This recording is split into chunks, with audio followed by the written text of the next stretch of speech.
Assalamualaikum warahmatullahi wabarakatuh. Kami dari kumpulan 1 ingin membentangkan bisnes model Canvas berdasarkan perniagaan kami. Kami telah memilih untuk menjalankan sebuah perniagaan butik yang diinovasikan bersama dengan kafe. Kami telah memberi nama perniagaan kami sebagai Butik Cafe. Berikut adalah komponen bisnes model Canvas berdasarkan perniagaan kami. Nama saya Muhammad Hakimi bin Saidi Zanapi dan nombor metrik saya ialah S57767. Tajuk yang saya akan bentangkan ialah nilai cadangan. Kami telah berhasrat untuk membuka kedai pakaian yang berjenama dan nama kedai kami ialah Butik Cafe.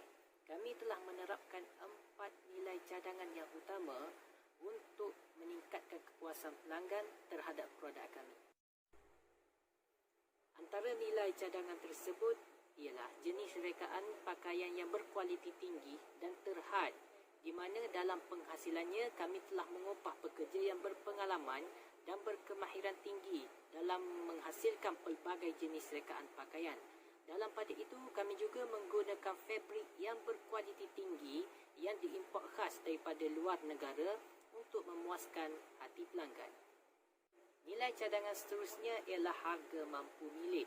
Kami menerapkan harga mampu milik ini kerana kami ingin semua lapisan masyarakat dapat membeli pakaian yang berjenama mengikut gaya terkini dengan harga yang rendah walaupun penghasilannya memerlukan kos yang tinggi.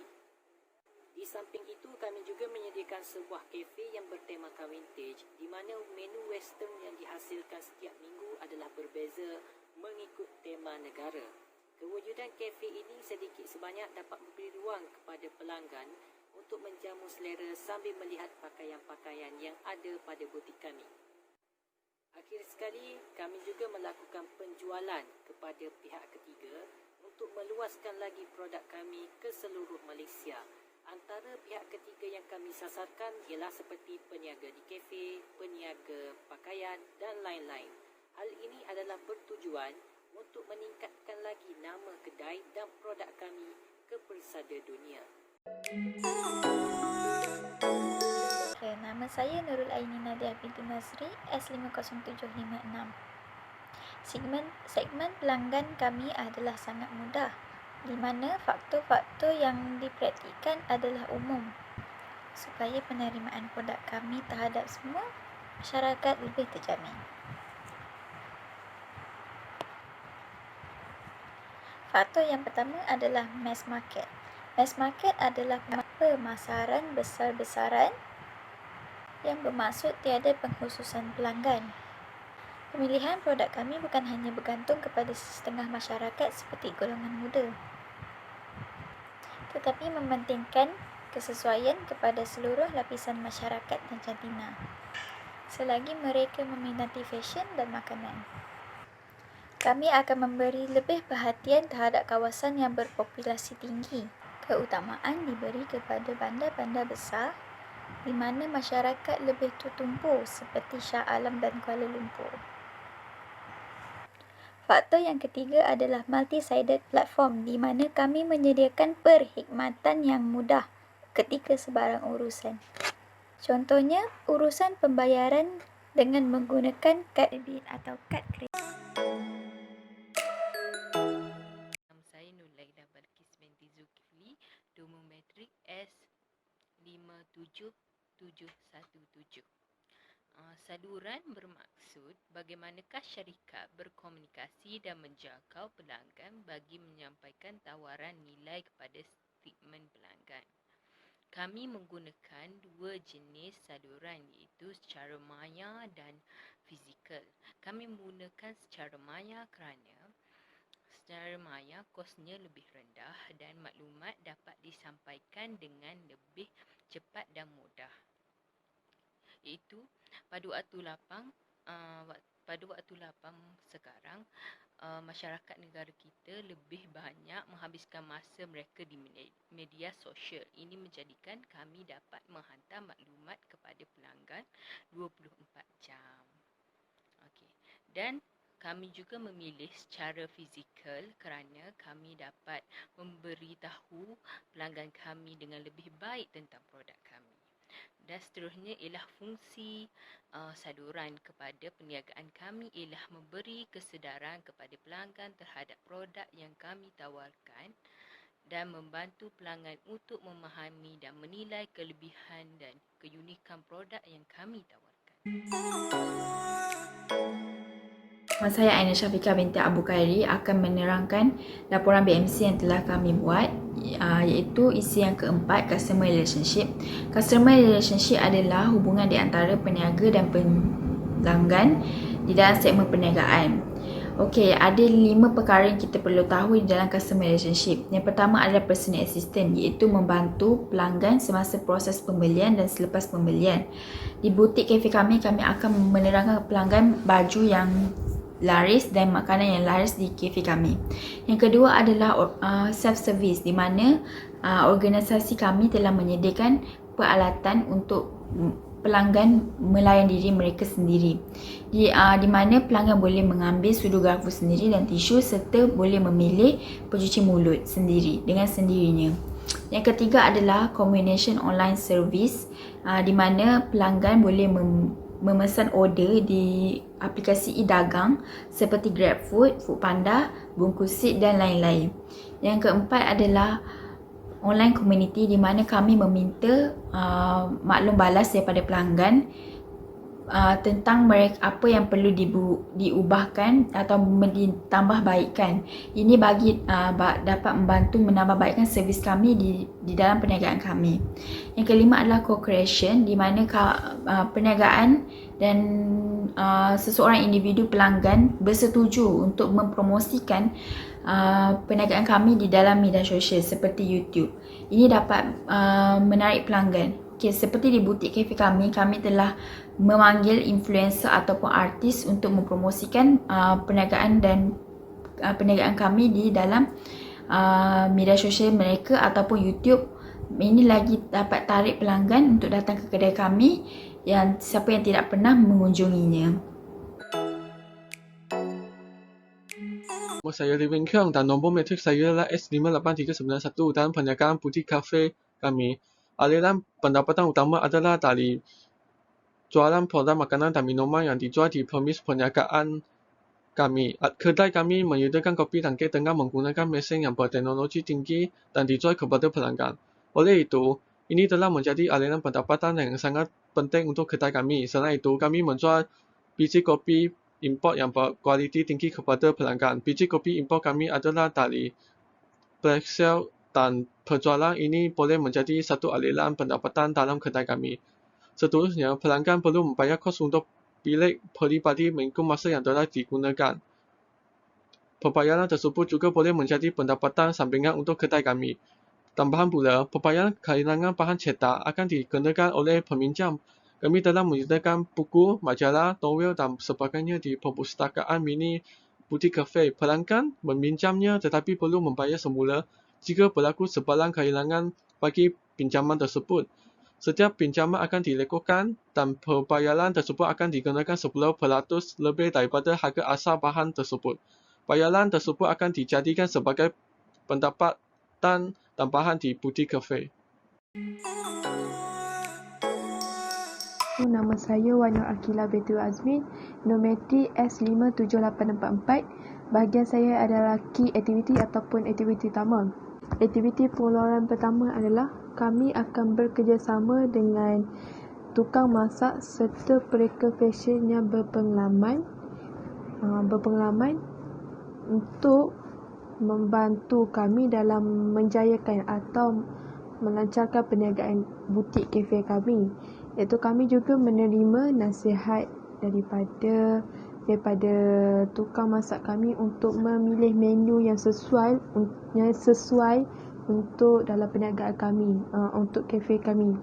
Selain itu, fabric untuk pakaian kami juga dipilih oleh pereka fashion kami supaya dapat menghasilkan pendapatan yang berbaloi dengan pengeluaran kami. Okey, yang seterusnya penyelesaian masalah, iaitu untuk memastikan perniagaan butik kafe kami sentiasa berjalan lancar.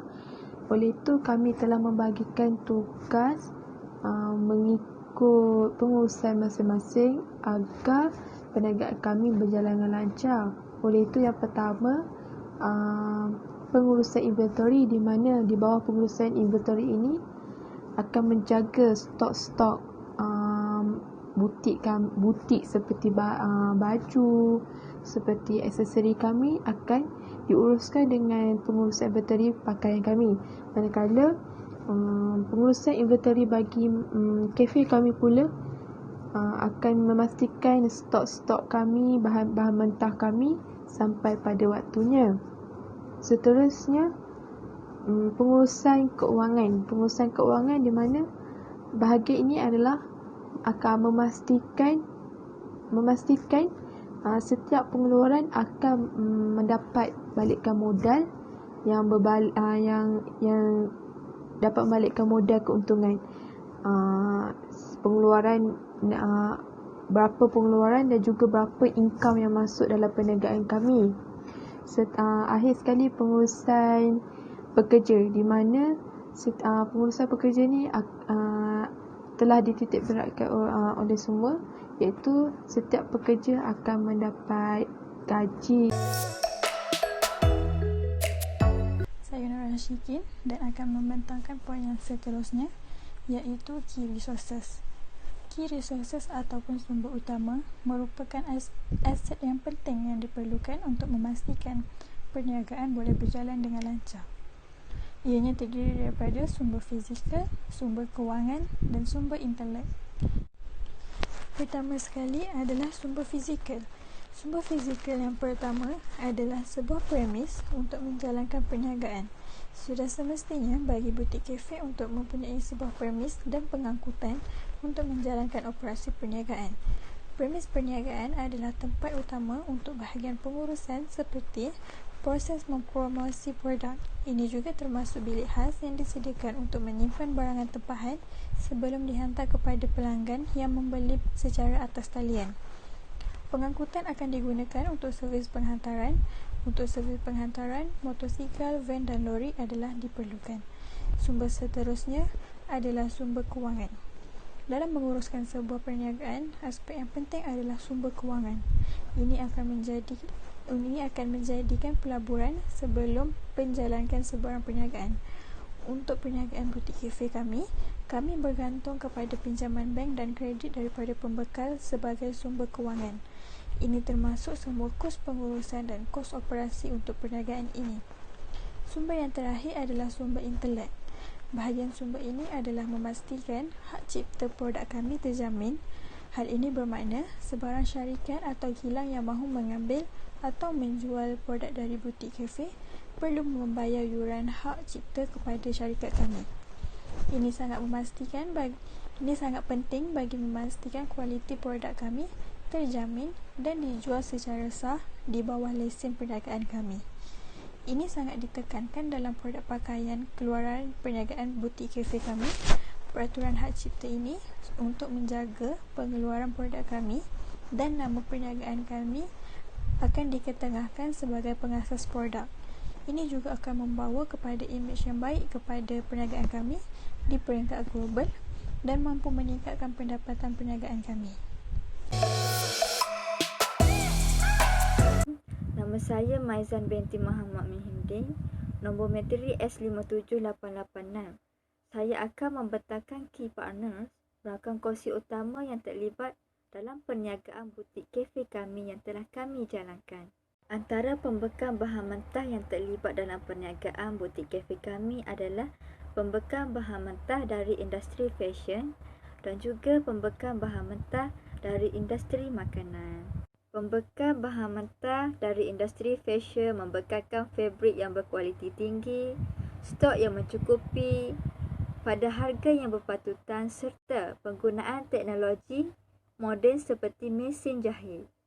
Selain itu, pembekal bahan mentah dari industri makanan membekalkan sumber makanan basah dan kering yang memenuhi citarasa pelanggan serta penggunaan teknologi moden seperti mesin pengisap biji kopi yang dapat menarik pelanggan datang ke butik kafe kami. serta dapat meningkatkan keuntungan kepada butik kafe kami. Komponen bisnes model Canvas yang terakhir untuk perniagaan butik kafe ialah cost structure atau struktur kos. Struktur kos merujuk kepada semua kos yang terlibat dalam menjalankan perniagaan dan menjadi elemen penting dalam memastikan keuangan syarikat diurus dengan baik dan amanah. Struktur kos untuk butik kafe terbahagi kepada beberapa bahagian. Yang pertama, kos pembuatan dan operasi. Kos ini adalah untuk penyediaan mesin jahit, mesin pengisar kopi dan penyediaan dapur yang sistematik bagi penghasilan produk. Yang kedua, kos bahan. Kos ini diperlukan untuk penyediaan bahan mentah seperti fabrik pakaian dan bahan-bahan untuk penyediaan makanan sama ada kering atau basah. Yang ketiga, kos sewa bangunan. Kos sewa bangunan memerlukan pengeluaran kos yang agak tinggi kerana penyewaan bangunan yang luas dan menepati kesesuaian perniagaan untuk butik kafe. Yang keempat, kos logistik. Ia disediakan untuk penggunaan pengangkutan seperti lori, motosikal dan van bagi khidmat delivery. Yang kelima, kos penyelenggaraan. Ia diperlukan untuk menyelenggara misi-misi yang digunakan sepanjang perniagaan dalam tempoh tertentu. Yang keenam, kos gaji pekerja.